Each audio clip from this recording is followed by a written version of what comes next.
Առաջինի ուղիղ եթերում դուք դիտում եք ժամը 17-ի թողարկումը, բարև ձեզ։ Այս թողարկման առաջարկում ենք։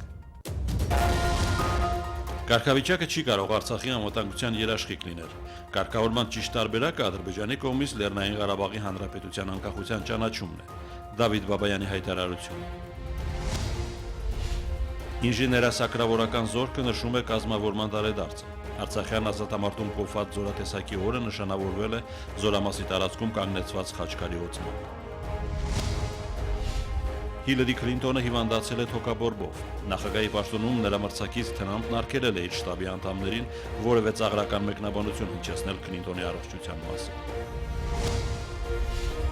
Իրան-Սաուդյան Արաբիա դիմակայության ֆոնին աշխարհի մահմեդականները նշում են Կուրբան Բայրամը։ Թեհրանն Ռիադին մեղադրում է հաջի վատ կազմակերպման, սաուդցիներն էլ իրանցիների մահմեդական չլինելու համար։ Ահաբեկչություն Թուրքիայում։ Վանի հրապարակում ականապատ մեքենայի պայթյունից վիրավորվել է 48 մարդ, երկուսի վիճակը ծանր է։ Բռնարարքի համար Անկարան մեղադրում է քուրդ զինյալներին։ Տորոնտոյի միջազգային կինոփառատոնում նախօրեին կայացել է Խոստում ֆիլմի պրեմիերան։ Այսօր նախատեսված է հայոց ցեղասպանության մասին ֆիլմի ստեղծագործական խմբի ասուլիսը։ Այսօր մեռելոց է։ Ինչպես եւ բոլոր տաղավարտոներին հաջորդող օրերին, Խաչվերացին եւս հաջորդում է հանգուցյալների հիշատակության օրը։ Նախօրեին հայ առաքելական Սուրբ Եկեղեցին նշել է տաղավարտոներից վերջինը՝ Խաչվերացը։ Այն խաչին նվիրված տոներից ամենակարևորն է, որովհետև նվիրված է գերությունից խաչի վերադարձի եւ փառաբանության հիշատակի։ Սուրբ խաչը տոնվում է ի հիշատակ Տիրոջ խաչափայտի, պարսկական գերությունից Երուսաղեմ վերադարձի եւ Գողգոթայում կանգնեցման։ Այստեղից էլ տոնը կոչվում է Խաչվերաց։ Կառավարության որոշմամբ Հայաստանում այս երկուշաբթին ոչ աշխատանքային է։ Խաչվերացի տոնը ժողովրդի գիտակցության մեջ եւ կենցաղում արմատավորված է եւ նշվում է որպես ննջեցյալների հիշատակի օր։ Ավանդույթի ուժով ամեն տարի մարտիկ տոնին հաջորդող երկուշաբթի օրը գնում են գերեզմանոց, մասնակցելու հոգեհանգստյան արարողությունների։ Սա է պատճառը, որ տոնին հաջորդող երկուշաբթի օրը հայտարարվում է ոչ աշխատանքային։ Այսօրվա փոխարեն աշխատանքային կլինի սեպտեմբերի 24-ը։ Սեպտեմբերի 11-ի լույս 12-ի գիշերը Ղարաբաղ-ադրբեջանական հակամարզորքի շփման գծում հակառակորդի կողմից հրադադարի պահպանման ռեժիմը խախտվել է շուրջ 80 անգամ, որի ընթացքում տարբեր դրամաչափի հրաձգային զինատեսակներից հայ դիրքապահների ուղղությամբ արձակվել է ավելի քան 1400 կրակոց։ Պաշտպանության բանակից հայտնում են, որ առաջապահ զորամասերը շարունակում են վստահորեն իրականացնել մարտական դիրքերի պահպանություն միայն խիստ անհրաժեշտության դեպքում, դիմելով նաև պատասխան գործողությունների։ Կարգավիճակը չի կարող Լեռնային Ղարաբաղի Հանրապետության անվտանգության երաշխիք լինել։ News AM-ին հայտարարել է Արցախի նախագահի մամուլի քարտուղար Դավիթ Բաբայանը մեկնաբանելով Միսկի խմբի ամերիկացի համանախագահ Ջեյմս Ուորլիքի միտքը, թե հակամարտության կարգավորումը ենթադրում է որոշ տարածքների վերադարձ Ադրբեջանին Լեռնային Ղարաբաղի կարգավիճակի դիմաց։ Արցախի Հանրապետության համար գլխավորը անվտանգության երաշխիքներն են։ Ոչ մի կարգավիճակ չի կարող անվտանգության երաշխիք լինել, եթե հակառակորդ կողմը չի հրաժարվել ֆաշիստական հռետորաբանությունից, սպառնում է ազատագրել տարածքները, այդ թվում Զանգեզուրն ու Երևանը։ Եթե 90-ական թվականներին հնարավոր էր դիտարկել տարածքները կարգավիճակի դիմաց փոխանակելու հարցը, ապա հիմա, պատերազմից հետո, որից Ղարաբաղի ժողովուրդը հաղթող է դուրս եկել, իսկ ազգային ազատագրական գաղափարախոսությունը ձևափոխվել է պետականաշինության գաղափարախոսության, ոչ։ Տարածքների հարցը քննարկելիս անհրաժեշտ է հիշել Ադրբեջանի վերահսկողության տակ գտնվող տարածքների մասին՝ Գետաշենի, Շահումյանի, Հյուսիսային Արցախի։ Կարգավորման ճիշտ տարբերակը Ադրբեջանի կողմից Լեռնային Ղարաբաղի Հանրապետության անկախության ճանաչումն է։ Միայն դրանից հետո կարելի կլինի նստել բանակցությունների սեղանի շուրջ եւ քննարկել սահմանների հարցը, ասել է Դավիթ Բաբայանը։ Հայ սակրավորները նշում են ինժեներասակրավորական զորքերի կազմավորման տարեդարձը։ 24 տարի առաջ պատերազմական բարդ ու դժվարին պայմաններում են ձևավորվել մեր բանակի ինժեներական միավորումները։ Կայացած տոնական միջոցառմանը մարտական պատրաստվածության գործում աչքի ընկած մի խումբ զինվորներ եւ սպաներ պաշտպանության նախարարի կողմից արժանացել են պատվոգրերի եւ մեդալների։ Մեր սակրավորներին ողջունել եւ իր օրհնանքն է տվել զինված ուժերի հոգեոր առաջնորդը։ 24 տարի առաջ Արցախյան պատերազմի պարտադրանքով կազմավորվեց ինժեներասակրավորական զորքը, տարեդարձը նշվեց նախօրեին զինվորական հարուգու կարգով, հյուրերով ու տոնական մաղթանքներով, նշվեցին այն սպաների անունները, որոնց գիտելիքներն ու փորձը դարձան ինժեներական զորքի ձևավորման անկյունակարը։ Ասվեց, որ ազատամարտի հենց սկզբից գործի դնելով մասնագիտական հմտությունները, զորքը ոչ միայն կարողացավ կանխել հակառակորդի առաջխաղացումը, այլև էական վնաս պատճառեց նրա կենդանի ուժին ու տեխնիկային։ Կազմավորման առաջին իսկ օրվանից մարտնչել է մեր զինված ուժերի եւ Հայաստանի Հանրապետության, Լեռնային Ղարաբաղի Հանրապետության սահմանամերձ շրջաններում հակառակորդին հասցնելով կենդանի ուժի եւ զրահտեխնիկայի մեծ կորուստներ եւ դրանով իսկ ստիպելով խաղաղություն։ Ինժեներական զորքը Հայաստանի անկախ հանրապետության գրեթե հասակակիցն է։ 24-ամյա փառահեղ ուղի անցած զորախումբը թեև գերազանց է յուրացնում սակրավորական գործի բոլոր նրբությունները, բայց կա մի դաս, որը երբեք չի մոռանում։ Այստեղ լավ են հասկանում, որ սակրավորը նույնիսկ մեկ անգամ սխալվելու իրավունք չունի։ Պատերազմը ոչ միայն մարտի դաշտում է կամ մարտի ժամանակ, այլ պատերազմից եւ առաջ եւ հետո։ Պատերազմից հետո եւ առաջ կատարվող ինժեներական բոլոր աշխատանքները, ինժեներական արգելափակոսները շատ մեծ դեր ունեն մեր հայրենիքի պաշտպանության համար։ Բանակն էլ մի տաճար է, որն ապահովում է երկրի խաղաղությունն ու անվտանգությունը, ասաց զինված ուժերի հոգևոր առաջնորդը զուգահեռելով ազգապահպան երկու հզոր կառույցները։ Իր համեմատականների մեջ հոգևորականը նկատեց, երկուսի դեպքում էլ գործ ունենք 16 թվի հետ։ Եթե եկեղեցին կանգուն է 16 սյուների վրա, ապա բանակը նույնքան զորատեսակների։ Դա պատահական չէ եւ դա Աստծո նախախնամությունը կա անշուշտ դրա մեջ, որովհետեւ բանակը մեզ համար եւս դա մի սրբազնագույն տաճար է, որը պաշտպանում է մեր անվտանգությունը եւ կարծում եմ նրա այդ տաճարի սյուները պետք է շատ ամուր լինեն։ Ինչպես Արցախյան առաջին, այնպես էլ ապրիլյան քառօրյա պատերազմում ինժեներական ստորաբաժանումներն ու զորամասերը պատվով կատարեցին իրենց առջև դրված մարտական առաջադրանքները, շփման գծի ինժեներական սարքավորումներից սկսած մինչև հումանիտար ականազերծում եւ խրամատների ու խրամուղիների կառուցում, տղաներն իրականացրին անթերի։ Այսօր ինժեներական զորքերը հասել են բարձր մակարդակին, որը արդեն ոչ միայն ինժեներական հասարակ գործիքներ, այլ արդեն ինժեներական տեխնիկա, ինժեներական լուծումներ, բոլոր մարտավարական օղակում մարտական գործողությունների ժամանակ, այդ թվում նաև վերջի պատերազմի, Արցախյան պատերազմի ժամանակ մեծամասամբ տրվում էր ինժեներական լուծումներ եւ դա անում էր ինժեներական զորքերը։ Ինժեներական զորքի տարեդարձը նշանավորվեց նաև զորամասի տարածքում կանգնեցված խաչքարի օծմամբ։ Խաչքարագործը կրծես սերժանտ Հովանես Բաբաջանյանն է։ Զորամասում քարե կոթող ունենալու գաղափարը հղացել է ապրիլյան պատերազմից հետո եւ այն կերտել այլևս երբեք զոհեր չունենալու մաղթանքով։ Սակրավորներին նույնացնելով մարտադաշտի մշակների հետ խաչքարի վրա այդպես էլ փորագրել է։ Դաշտը իրանք միներից ազատում են, մշակում են ականապատված բոլոր դաշտերը։ Իրանք մշակում են այդ դաշտերը, անվտանգություն ապահովում են զինվորներին։ Վերջում մարտական պատրաստվածության գործում աչքի ընկած մի խումբ զինվորներ եւ սպաներ պաշտպանության նախարարի կողմից արժանացան պատվոգրերի ու մեդալների։ Դրանք հասցեատերերին հանձնեց ինժեներական զորքերի վարչության ղեկավարը։ Հայկուշ Ասլանյան, Հարություն Սահակյան, Առաջին ալիք։ Կարապետ Ուրնեցի փողոցի շենքերից մեկի բակում, որտեղ ապրել է ապրիլյան քառօրյա պատերազմի ժամանակ զոհված Գևորգ Հարությունյանը, բացվել է նրա հիշատակ հավերժացնող խաչքար։ Գևորգը զոհվել է ապրիլի 2-ին, փրկելով իր ջոկի տղաների կյանքը։ Խաչքարի մոտ այսօր նաև կատարվել է Գևորգ Հարությունյանի հոգեհանգստի արարողակարգ։ Խաչքարի բացմանը ներկա են նաև Գևորգի ծառայեկից ընկերները, որոնք շարունակում են ծառայությունը սահմանին։ Նախաձեռնությունը մերն է, գրված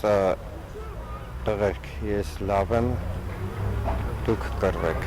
Դեպքի ժամանակ արդեն ինքը պոստում եղել է մենակ ու փրկել է, ասենց ասած, պրոստը իր դիրքի զինվորի։ Զոհվել է 6 հոգ, 6 հոգուց ինքը մեկն է եղել, որ փրկել է 6 հոգու կյանքը, որովհետև այդտեղ պայթած միները սաղ իրան ակապել։ Հետ կանչել Նահանգներում Ադրբեջանի դեսպանին, իսկ Բաքվում ամերիկյան դեսպան Սեկուտային փոխանցել բողոքի նոտա Ադրբեջանի ներքին գործերին խառնվելու համար։ Նման եւ Վաշինգտոնի դեմ այլ պատժամիջոցներ առաջարկող հրապարակմամբ է հանդես եկել Հակինաս կայքը ի պատասխան Բաքվի դեմ պատժամիջոցներ սահմանելու Washington Post-ի նախօրեի հրապարակման։ Հիշեցնենք, ամերիկյան կենտրոնական թերթի վերջին համարում Մաքքեյնի ինստիտուտից Դեվիդ Կրամերը եւ դեսպան Ռիչարդ Կոզլարիչը վկայակոչելով Ադրբեջանի ռեպրեսիվ քաղաքականությունը առաջարկել էին խստացնել ամերիկյան դիրքորոշումը Աբշերոնյան պետության հանդեպ։ Պատասխան հրապարակման մեջ Հակինազը նաև առաջարկում է հետ կանչել ադրբեջանցի խաղաղապահներին Աֆղանստանից, արգելել ամերիկյան ռազմաօդային ուժերի թռիչքը Ադրբեջանի օդային տարածքով, վարել հակաամերիկյան արտաքին քաղաքականություն։ Պետք է սկսել Ֆեթուլա Գյուլենի հետևորդների զանգվածային ձերբակալություններ, քրեական գործ հարուցել ընդդիմադիր Ալի Քերիմլիի դեմ, Ադրբեջանում արգելել զարգացման ամերիկյան գործակալության գործունեությունը, շարունակում է թվել կայքը։ Հակինազը գտնում է, որ Վաշինգտոնը վերջնականապես կողմնորոշվել է դեպի Հայաստան ու վարում է հակադրբեջանական քաղաքականություն։ Իր այս հայտնագործությունը ապացուցելու համար աղբյուրն անգամ վկայակոչում է Քիմ Քարդաշյանի հետ նախագահ Օբամայի վերջին լուսանկարը եւ Երևանում ամերիկյան դեսպանի, Ռիոյում հայ մարզիկ Արթուր Ալեքսանյանի հաղթանակի առիթով շնորհավորանքը, մինչդեռ ըստ թերթի Բաքվում ամերիկյան դեսպանը ադրբեջանցի մարզիկներին շնորհավորելու ցանկություն չունեցավ։ Առավել ևս զավեշտալի է Հակինի դիտարկումն այն մասին, թե Ադրբեջանն իբր ավելի ազատական եւ ժողովրդավար երկիր է, քան Հայաստանը։ Սա այն դեպքում, երբ օրինակ մամուլի ազատության ինդեքսով Երևանը Բաքվին գերազանցում է գրեթե 90 կետով։ Ադրբեջանը, հիշեցնեմ, 180 երկրների թվում անգրվանել է 163-րդ տեղում, Հայաստանը 74-րդ։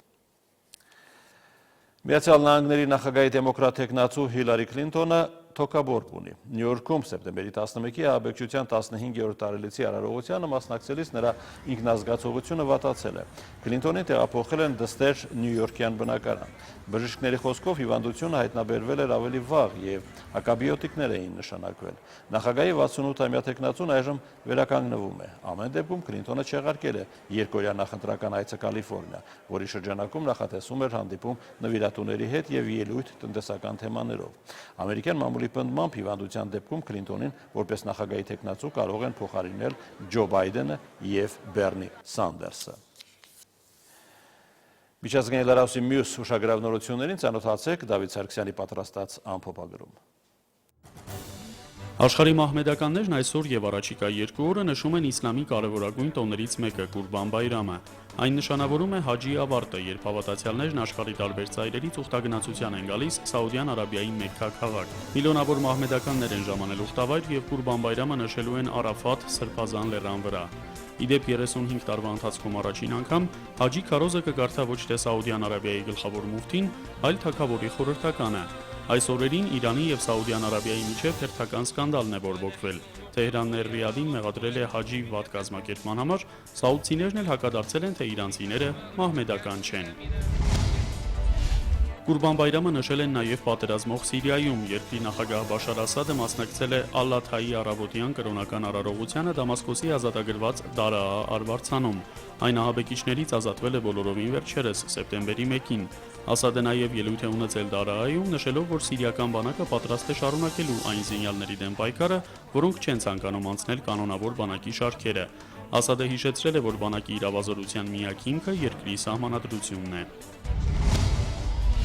Բրազիլիայում անցնցում իշխանափոխությունից հետո շարունակվում են նոր նախագահ Միշել Տեմերի ինչպես կողմնակիցների, այնպես էլ հակառակորդների հանրային ելույթները։ Երկրի խոշորագույն քաղաքի Սան Պաուլոյի տասնյակ հազարավոր բնակիչներ դուրս են եկել փողոցներ, դժգոհելով երկրի նորանշանակ առաջնորդից եւ պահանջելով արտահերթ նախագահական ընտրություններ։ Քաղաքի կենտրոնում խմբված ցուցարարները վանկարկել են Տեմեր հեռացիր։ Նրանք նախկին նախագահ Դիլմա Ռուսեֆի հեռացումն իշխանությունից բնորոշել են որպես ապօրինի եւ անարդար գործընթաց։ Բրազիլիական մամուլի արձանագրմամբ, սակայն, ամիսներ առաջ Ռուսեֆի դեմ բողոքի ցույցերը շատ ավելի բազմամարդ էին։ Հարավային Կորեան պնդում է, որ իր հյուսիսային հարևանը ցանկացած պահի կարող է եւս մեկ միջուկային փորձարկում անցկացնել։ Հիշեցնենք, որ սեպտեմբերի 9-ին Փհենյանն իր 5-րդ ստորեշտկրյա միջուկային փորձարկումներ իրականացրել, որը համարվում է ամենաուժգինը։ Ըստ Սեուլի տվյալների, Հյուսիսային Կորեան դեռևս չօգտագործված ստորեշտկրյա թունել ունի, որում ամեն պահի կարող է 6-րդ պայթյունը կազմակերպել։ Հարավային Կորեային այնքան էր զայրացրել հյուսիսային հարևանի քայլը, որ հայտարարել էր մայրաքաղաք Փհենյանը ոչնչացնելու հնարավորության մասին։ Հարավկորեական եւ ամերիկյան հետախուզության տվյալներով Փհենյանն ինտենսիվորեն պատրաստվում է հերթական միջուկային փորձարկման։ Թուրքիայի Վան քաղաքում ահաբեկչություն է տեղի ունեցել, հրապարակում պայթյուն է որոտացել։ Դրա հարևանությամբ են գտնվում Վանի նահանգապետարանը, իշխող Արդարություն եւ Զարգացում կուսակցության տարածքային գրասենյակն ու ոստիկանական բաժանմունքը։ Պայթել է ականապատ մեքենան։ Վիրավորվել է 48 մարդ, որոնցից 46-ը քաղաքացիական անձ, 2-ը ոստիկան։ Երկու տուժածի վիճակը ծանր է։ Անկարայի պնդմամբ բռնարարքն իրականացրել են երկրում արգելված Քուրդիստանի բանվորական կուսակցության զինյալները։ Դավիթ Սարգսյան, Առաջին ալիք։ Ֆրանսիայում պահպանվում է արտակարգ դրությունը։ Բարդ ու լարված օրեր են ապրում հատկապես քրիստոնյաները, որոնք անցյալի ողբերգական դեպքերից դեռևս ուշքի չեն եկել։ Այսօր Ֆրանսիայի բնակչությունը կարելի ասել ներքին տագնապով է դուրս գալիս տնից։ Ինչպես շարունակել ապրել վախի եւ տագնապի մթնոլորտում։ Շատերի կարծիքով երկիրն ապրում է հավատքի ճգնաժամի ամենալուրջ փորձությունը։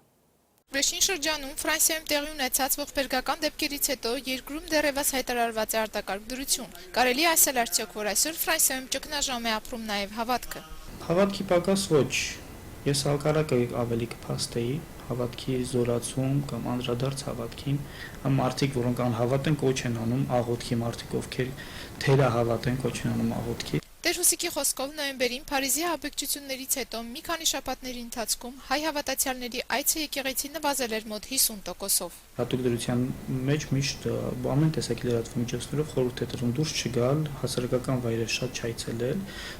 ցուցաբերել զգուշավորություն։ Հուլիսին ֆրանսիական կաթոլիկ եկեղեցում քահանայի սպանությունը վախի եւ տագնապի նոր ալիք բարձրացրեց, քանի որ արդեն վտանգված էին երկրի հոգեվոր արժեքները։ Նույնիսկ երկրի նախագահ Օլանդն իր խոսքում ասաց, որ եկեղեցում քահանա սպանել նշանակում է բղծել Ֆրանսիա պետությունը։ On a tous été tellement choqués et tristes. Մենք բոլորս շատ ազդվել էինք հայրամելի դաժան սպանությունից, սակայն մենք ընտրեցինք ներումը։ Շատ խորհրդանշական էր Ռուանի arczepiskoposi խոսքերը. աղոթենք ահաբեկչության 3 զոհերի համար, այսինքն հայր Ամելի եւ 2 ահաբեկիչների համար։ Դա շատ գեղեցիկ էր ասված եւ խորհրդանշում էր քրիստոնյաներիս էությունը եւ մեր պատասխանը այդ ողբերգությանը։ Այն հարցին, թե արդյոք Ֆրանսիայում կրոնական պայքար է սկսվել քրիստոնեության դեմ եւ արդյոք վտանգավոր է դարձել այսօր Ֆրանսիայում լինել քրիստոնյա, հոգեվոր հովիվները տվեցին հակասող պատասխաններ։ Սա կրոնների պատերազմ չէ։ Ես որպես կաթոլիկ եկեղեցու ներկայացուցիչ պատերազմի մեջ չեմ, սակայն ահաբեկիչների նպատակը կրոնական պատերազմ հրահրելն է, որը մենք չենք կամենում։ Քաղաքական բազմաթիվ հարթակներ կային, որտեղ կարելի էր ոչիրը գործել։ Բայց մենք արդեն քանի երրորդ անգամ տեսնում ենք, որ ոչիրը գործվում է բարոյականության, կրոնական սկզբունքների եւ հոգեվոր արժեքների դեմ։ Հետևաբար ինձ իրավունք կվերապայեմ ասելու, որ այո, այստեղ քրիստոնեության դեմ պայքար է գնում պետական եւ ոչ պետական մակարդակներով։ Այսօր Ֆրանսիայի բնակչությունը կարելի ասել ներքին տագնապով է դուրս գալիս տնից։ Ինչպես շարունակել ապրել վախի եւ տագնապի մթնոլորտում եւ ինչպես պահպանել հավատը։ Խավարը վերացնելու համար լույս է պետք, ուրիշ ոչինչ։ Soyons prêts à ce que Մեր քաղաքացիներին ես կխնդրեմ լինել պատրաստ, լիարժեք ապրել յուրաքանչյուր օրը, ներել եւ սիրել միմյանց։ Միակ պատասխանը չարիքին բարիք գործելն է։ Եթե ոչ, ապա մենք անավարտ շրջանի մեջ ենք հայտնվում։ Չարիքին չարիքով պատասխանելը կրկին բերում է չարիքի, եւ դա վերջ չունի։ Խոսելով կրոնական տարբերություններից, հայր Ֆաբրիսն անդրադարձավ նաև վերջերս Ֆրանսիայում մեծ աղմուկ բարձրացրած ֆրանսիական 15 քաղաքներում մուսուլման կանանց լողազգեստների, բուրկինիների արգելքին, պատճառաբանելով այդ երևույթը ֆրանսիացու ինքնության բացակայությամբ։ Ֆրանսիացին այսօր պետք է վերագտնի ֆրանսիացի լինելու հպարտությունը, այլ ոչ միայն հիշի դա ֆուտբոլի խաղերի ժամանակ։ Սիրենք Ֆրանսիան, եթե որոշել ենք այստեղ ապրել։ Դա վերաբերում է ցանկացած երկրի։ Եթե որոշել ենք ապրել այդ երկրում, ուրեմն պետք է հարգենք այդ երկրի օրենքները եւ ավանդույթները։ Մարիամ Տերգուլանյան, Խաչատուր Մարտիրոսյան, Առաջին ալիք, Փարիզ։ Համաշխարհային կինոյի ամենանշանակալի իրադարձություններից մեկի մասին։ Տորոնտոյի միջազգային կինոփառատոնում 3 կայացել է Քրքրկորյանի նախաձեռնությամբ նկարահանված Խոստում ֆիլմի պրեմիերան։ Օսկարակիր ռեժիսոր Թերի Ջորջի նկարահանած հոլիվուդյան ֆիլմի պրեմիերային կարմիր գորգով անցել են բազմաթիվ նշանավոր հյուրեր, այդ թվում ֆիլմի գլխավոր դերակատարներ Քրիստիան Բեյլը, Շարլոտ Լեբոնը, ֆիլմում համեստ հայ դեղագործ Միքայելի կերպարը մարմնավորած Օսկար Այզեկն ու աշխարհահռչակ հայ երաժիշտ Սերժ Թանկյանը, որն այդ կինոնկարի սաունդթրեքի հեղինակն է։ Հայոց ցեղասպանության առնչվող ֆիլմի նկարահանումները տեղի են ունեցել Իսպանիայում եւ Պորտուգալիայում։ Խոստումը համաշխարհային կինովարձույթում կհայտնվի դեկտեմբերին։ Oh my God, what was that?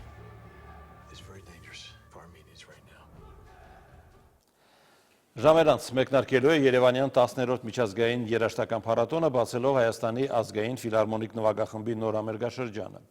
Հայաստանի անկախության 25-ամյակին նվիրված եւ հանրապետության առաջին տիկնոջ բարձր հովանու ներկո անցկացվող փառատոնը խոստանում է հետաքրքիր ու հագեցած համերգային ծրագրեր, վարպետության դասեր։ Մեկ համերգ էլ նախատեսված է Ստեփանակերտի երիտասարդության պալատում։ Կազմակերպվելու են նաեւ վարպետության դասեր արցախցի երիտասարդ երաժիշտների համար։ Այսօր ժամը 19-ին կայանալիք համերգին մասնակցելու է նաև հանրաճանաչ ջութակահար Վիվիան Հագները, որը երեկ արդեն հասցրել է վարպետության դաս անցկացնել երիտասարդ հայ երաժիշտների հետ։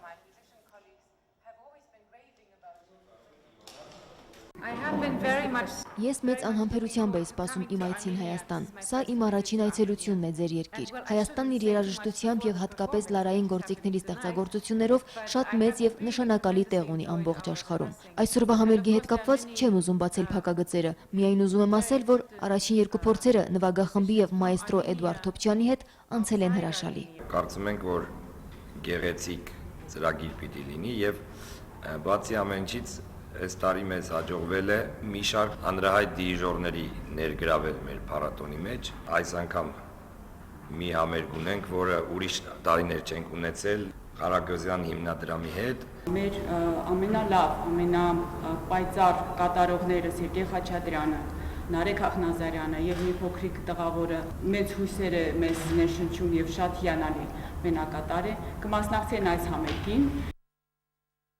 Եվ այս հարկման վերջում եղանակի մասին։ Հանրապետության տարածքում սեպտեմբերի 12-ին արևելյան շրջաններում, 14-ին առավելապես հյուսիսային շրջաններում, երեկոյան ժամերին, 15-ին 16-ի գիշերը շրջանների զգալի մասում, 16-ից 3-ը հարավային շրջաններում սպասվում են կարճատև անձրև և ամպրոպ։ Երևանում սեպտեմբերի 12-ին, 13-ին, 16-ից 3-ը սպասվում է առանց տեղումների եղանակ, 14-ին սպասվում է ամպրոպ, անձրևի հավանականությունը փոքր է, 15-ին երեկոյան ժամերին սպասվում են կարճատև անձրև և ամպրոպ։